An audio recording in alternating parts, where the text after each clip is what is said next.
When you think Nebraska Senator, the name that tends to come to mind is the state's junior U.S. Senator, Ben Sasse, who made a passionate speech about how insulting Donald Trump was to Christine Blasey Ford last week, then went right ahead and confirmed Brett Kavanaugh. Sasse is reasonably good at getting headlines. Back in 2014, he proposed moving the U.S. capital to Nebraska, because in touch with the people. He's a practical kind of guy. Unless you live in or near Nebraska, we bet the name of the state's senior U.S. Senator, also a Republican, surprise, Deb Fischer, didn't spring right to mind. She is senior only by 2 years, having first been elected to the Senate in 2012, and generally not all that visible in the national news. And now that Nebraska farmers, and manufacturers, even, are getting burned big time by Donald Trump's trade wars, Deb Fischer might just be vulnerable to being upset by an upstart Democrat, Lincoln City Council member Jane Raybould, who's been hammering Trump and Fischer on how bad the tariffs have been bad for Nebraska. In a state where only a third of voters are registered as Democrats, it's just possible this is the year Raybould could manage a big upset, because while Nebraska went big for Trump in 2016, 2 years later his policies are bringing the state pain. Raybould has been banking on several factors. There's that dissatisfaction on trade, and to a lesser extent, hope that national Republicans will be complacent when it comes to the Nebraska race. And if Deb Fischer is a bit of a national non-entity, she's definitely a known quantity in Nebraska, where polling late last year and early this year showed Fischer with low approval ratings, around 35% in 2 polls, with disapproval rates in the 40s. Unfortunately, pollsters seem to be overlooking Nebraska even more than the big campaign money, so we aren't seeing a more recent numbers, even for the Senate race itself, where the most recent poll we saw was from January. Raybould was down double digits then, but with a month to go, and with Fischer having voted to confirm Brett Kavanaugh, there may be a lot of angry Nebraska women willing to get involved in the final month of the race. Fischer isn't exactly a shining light on women's issues, with a whole lot of 0 ratings from NARAL and Planned Parenthood, and on sexual harassment, she's especially open to criticism, not least because of Kavanaugh.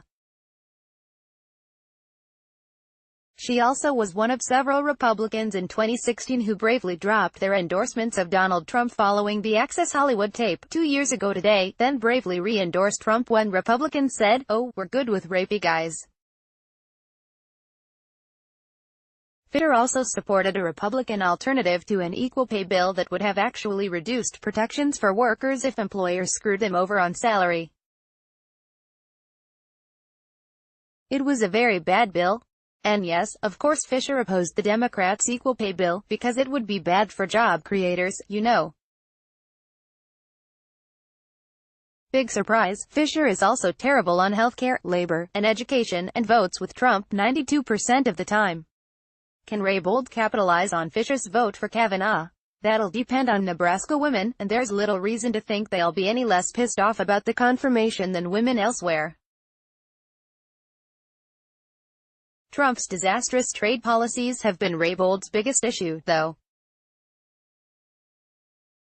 1 in 4 jobs in Nebraska is related to agriculture, and Raybould, who runs a statewide chain of grocery stores, is well placed to understand how the trade wars affect the entire supply chain. She calls depressed prices for corn and soybeans a Washington-made trade crisis that is hurting Nebraska farmers, adding, "Senator Fischer is nowhere to be seen." In August, Raybould said she'd be far better at advocating for Nebraskans on trade than Fischer, who has been limited to quietly saying "but farmers" to Trump even as he accelerates tariffs on U.S. trade partners. Fischer even picked up an opponent in the Republican primary this year, Todd Watson, who said Fischer hasn't done enough to stand up to Trump on how the tariffs are hurting farmers. Raybould, for her part, promises she'll work to put some teeth back in the Senate's power to regulate trade, a power given to it by the Constitution, which specifically says tariffs must be approved by the Senate. In recent decades, of course, Congress has largely ceded that power to the executive. A crappy executive, and you need a Senate that will do its job, don't you think? Fisher, for her part, seems content to think she'll be more influential by quietly whispering at Trump, as if that ever worked.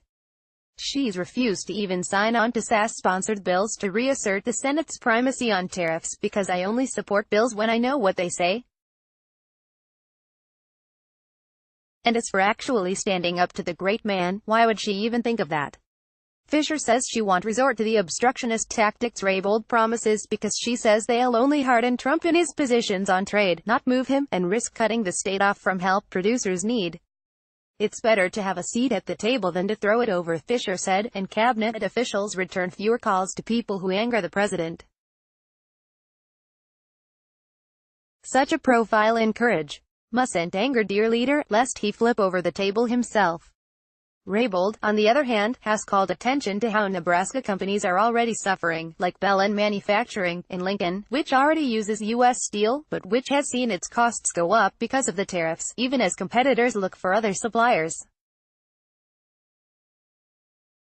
Or Union Pacific Railroad, based in Omaha, which uses extra-long rails made only in Japan. There simply aren't any U.S. makers of the things, which the railroad says are vital for safety. While Union Pacific purchases domestic rail, we install longer rail from Japan on higher tonnage routes, Union Pacific said in a statement to the World Herald. The 480-foot continuous rail reduces accidents caused by welds required to connect shorter track sections. The railroad has touted those longer sections of rail, which it gets from Japan's Nippon Steel and Sumitomo Metal Corp., as safer because only 2 welds are needed to create quarter-mile lengths, representing an 88% reduction in the number of welds. Those long rails on straightaways have helped contribute to 17% fewer derailments since 2015, which seems like kind of a big thing. It's almost as if Trump doesn't have any understanding of how helping out one industry hurts others. But at least Fisher is happy to go along with him as he keeps lying about what great deals he makes. Raybould is also hitting Fisher for being beholden to special interests, and on her rather curious financial position. Since taking office, Fisher's net worth has increased from $300,000 in 2012 to over $4 million this year. Which makes for a pretty good ad. In an August debate, Raybould asked what gives. Fisher said only that farmers and ranchers like her certainly understand that agriculture can be a boom and bust business. Without going into detail on her own finances, Fisher explained after the debate that the nature of the business means ranchers might be flush with cash 1 minute after the sale of cattle or after a cash flow loan distributes money. At other times, ranchers might be cash poor, she said, including before cattle are sold. While Raybould had no specifics to suggest the incumbent was up to anything improper, she maintained it certainly looked fishy, and called on Fisher to release her tax returns to settle any doubt. But nah, Fisher pulled a Trump on that one.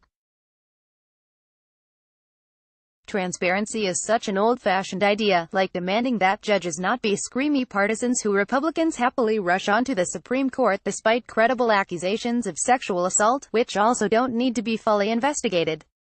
Nebraskans, you can do a lot better. And Wonka would like to help. Let's all send some money to Jane Raybould, her. Omaha.com, Omaha.